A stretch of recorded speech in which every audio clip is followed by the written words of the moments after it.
Introduction to MRI Physics Part 2, the 180-degree radiofrequency pulse, inversion recovery, and the spin echo.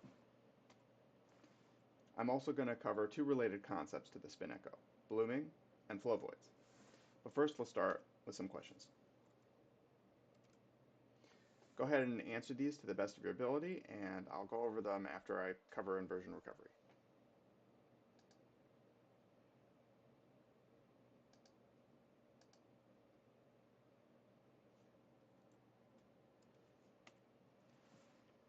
Inversion recovery pulse sequences begin with a 180-degree radiofrequency pulse. This is different than what we've covered up until this point. Remember, we started with the 90-degree radiofrequency pulse. Why did we do that? So let's review quickly.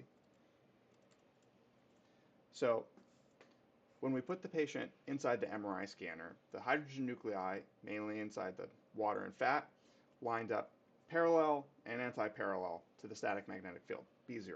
That's the same thing as the 1.5 Tesla magnet in your 1.5 Tesla MRI machine.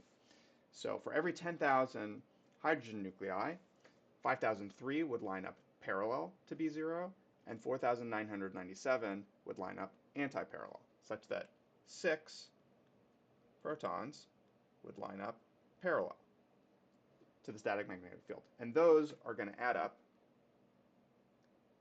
to the net magnetization vector. So this is the signal that we're trying to measure, right? But when we try to measure it in the longitudinal plane, what do we measure? Well, we measure M, but we also measure B0, which is millions of times stronger than M. So effectively, it overpowers M, and we can't really separate it out from B0. So what we have to do is we have to turn on the radio frequency coil. And that radio frequency coil, once that's on, it's going to cause the net magnetization vector to rotate. So we keep it on until at least a component of it is rotated 90 degrees to B0. Because B0 has no transverse component. It's entirely pointed in the longitudinal plane. Now, when we try to measure magnetism in the transverse plane, all we're going to detect is the net magnetization vector, right?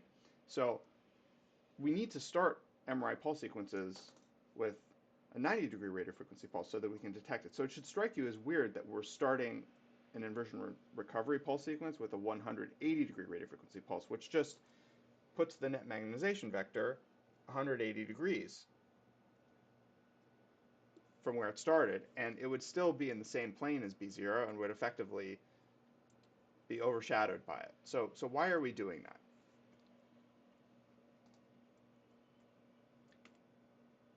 So let's consider what happens after we apply this 180-degree radiofrequency pulse. So when you turn on the radiofrequency coil, what you're doing is you're depositing energy into the patient.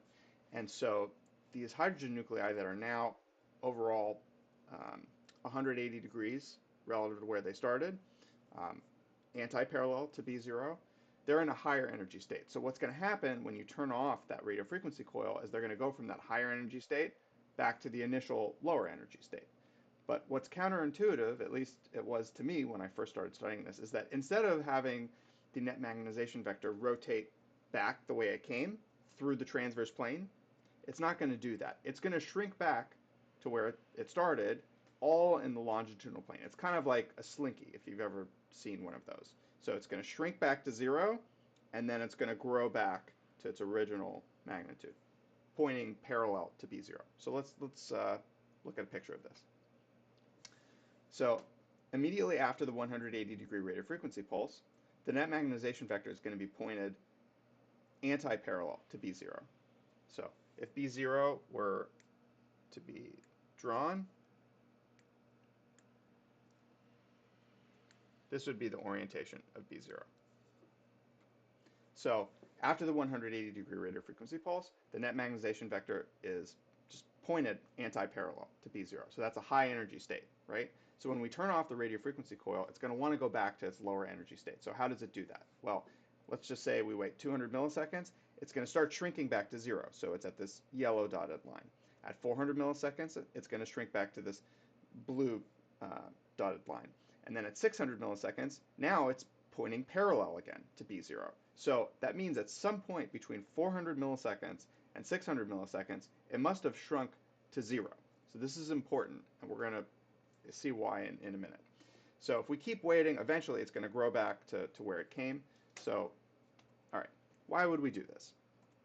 So this is a way that we can actually suppress signal from any tissue that we would like based on its T1 properties. So let's explore this for cerebrospinal fluid.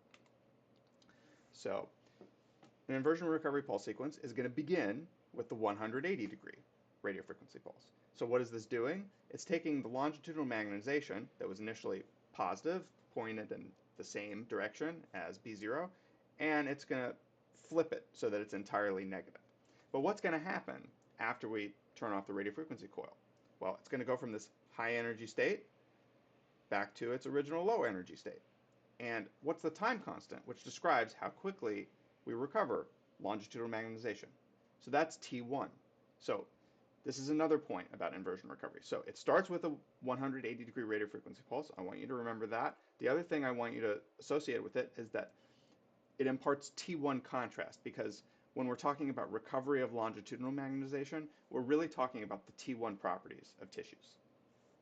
Okay, so consider applying a 90 degree radiofrequency pulse at a time when the net magnetization vector for CSF has 0 longitudinal magnetization. So that's also referred to as the null point, right? So as CSF is going from pointing anti-parallel to B0 to being parallel, at some point it's going to cross 0. So when there's 0 longitudinal magnetization, what would happen if we then tried to flip 0 90 degrees into the transverse plane? Well, we would get 0 transverse magnetization. So this is a key principle. You can't have transverse magnetization unless you have longitudinal magnetization to start with. When you flip 0 90 degrees, you just get 0. So this is a clever way of suppressing signal, because remember, signal is the same thing as transverse magnetization. We can't directly measure longitudinal magnetization. So the time between the 180 degree radiofrequency pulse and the 90 degree radiofrequency pulse is called the inversion time. And this inversion time is going to depend on the T1 of the tissue that we're trying to suppress. So for cerebrospinal fluid, which takes a relatively long period of time before it recovers all of its longitudinal magnetization, its T1 is long, the inversion time is also going to have to be long, because it's going to take a while for the CSF to grow back to its null point, essentially. And this is the basis of the FLAIR sequence, fluid attenuation inversion recovery. Okay, so let's apply this to now suppress signal from fat. So you'll notice that the inversion time is a lot shorter, and the reason is because the null point for fat is going to happen a lot quicker. Why is that? It's because fat has a much shorter T1 than CSF. So we're going to want to apply our 90 degree radiofrequency pulse at the null point for fat, which is going to happen earlier than the null point for CSF. But it's the same principle. When the fat longitudinal magnetization is 0, we're going to time our 90 degree radiofrequency pulse to be exactly at that point. So when you flip 0 90 degrees, you still get 0.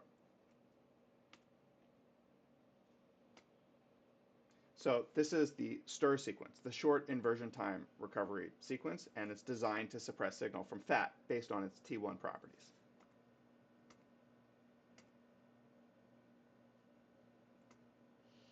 Okay, so let's go over the answer to these questions. So to know the signal from a particular tissue with an inversion recovery sequence, the inversion time should be based on the T1 properties of tissue. Remember, inversion recovery pulse sequences begin with a 180 degree radiofrequency pulse. And the purpose of that is to flip the longitudinal magnetization anti-parallel to B0, such that it's going to have to recover back to its original state based on the T1 properties of tissues. Whenever we're talking about recovery of longitudinal magnetization, we're talking about T1 properties of tissues. So that's an important point. what does the bright T2 flare signal in the fourth ventricle and right CP angle cistern represent? So let's just first point that out. So we're talking about this. This is the fourth ventricle, and then this is the right CP angle cistern. And we'll see that the signal is bright there compared to the rest of the parts of the subarachnoid spaces, and which should be black on a fluid attenuation inversion recovery sequence. So the reason is that there is cerebrospinal fluid flow. So there is normal flow of cerebrospinal fluid in these locations, as well as between the lateral ventricles and the third ventricle through the foramen of Monroe. It's common to see CSF flow artifacts there. It's common to see CSF flow artifacts in the cerebral aqueduct, in the fourth ventricle, the cerebellopontine angle cistern. So it's important not to mistake this for something sinister like subarachnoid hemorrhage or meningitis or something like that. So let's try to understand the mechanism of how this works now that we know a little bit more about inversion recovery.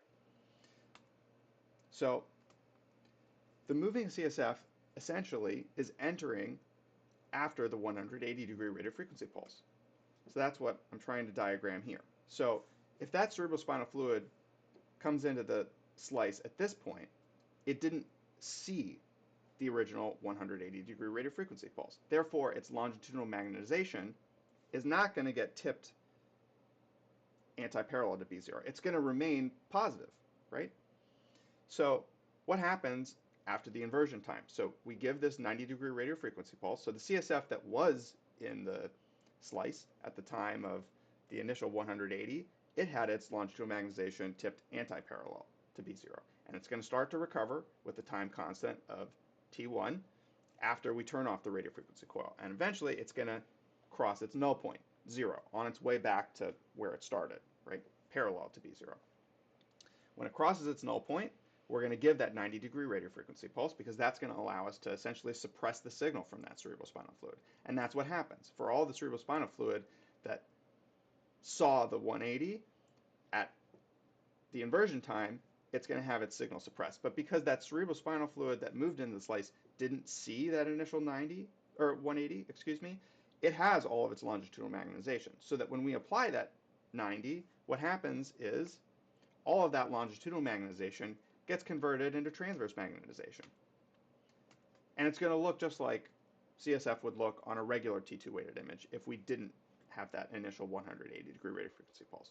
So the flowing CSF essentially only experienced the 90-degree radiofrequency pulse, whereas the stationary CSF experienced both the 180 and the 90-degree radiofrequency pulses, and that's why it gets suppressed, whereas the flowing CSF does not.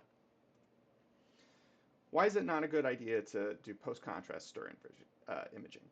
So the reason is that gadolinium shortens T1 in a way that can potentially be similar to the way that fat has a short T1. So the exact T1 of gadolinium depends on the particular tissue that's taking it up, but it's possible that it can be similar enough such that when you do this inversion recovery pulse sequence, when you suppress the fat, you also suppress the gadolinium. So when we're looking at a post-contrast stir image and we don't see any enhancement, we don't know if that's because there's truly no enhancement or if the gadolinium got suppressed.